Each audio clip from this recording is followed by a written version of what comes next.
Victor, he's out there on this media tour. And now what we're seeing is media outlet after media outlet cover this book like, oh, new revelations.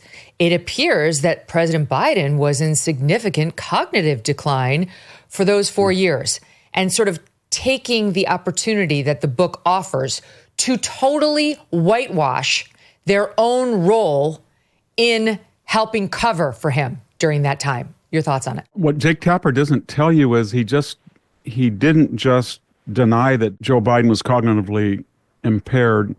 He really was rude and attacked people who said that he was. And I remember that Laura Trump. He cut her off and he made fun of her and he said that she was basically a cruel person. He knew that it wasn't just a matter of a stutter, and he did that on numerous occasions. So that was number one.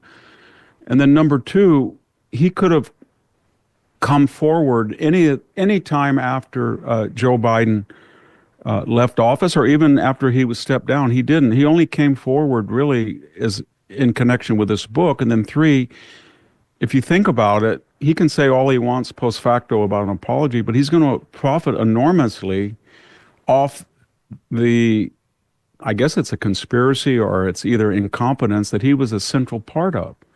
And yet it's easy to say, well, we're sorry, we're doing, but he's shown nothing, I think, that suggests that he wouldn't do it again. When you compare all the journalists that they destroyed during the Me Too phenomenon in 2019, and then you compare it to this makes that look just like amateurish. You know, I'm not trying to deprecate the seriousness of sexual harassment, but they went after everybody and they destroyed entire careers.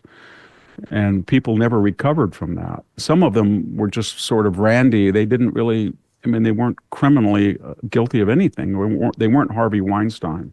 It was kind of a witch hunt against something. Think of Kavanaugh and others. But this was much worse because this was the president of the United States. He had all sorts of, if you look at what this president did, he destroyed U.S. deterrence with the debacle in Afghanistan. He told Putin he wouldn't react unless it was if it was a minor invasion.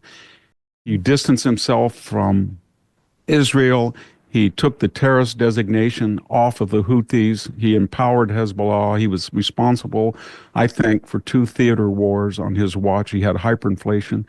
And now we're starting to say, well, maybe he didn't do any of it. The auto pen, maybe he didn't even know who he was pardoning. Maybe he didn't even know where he was.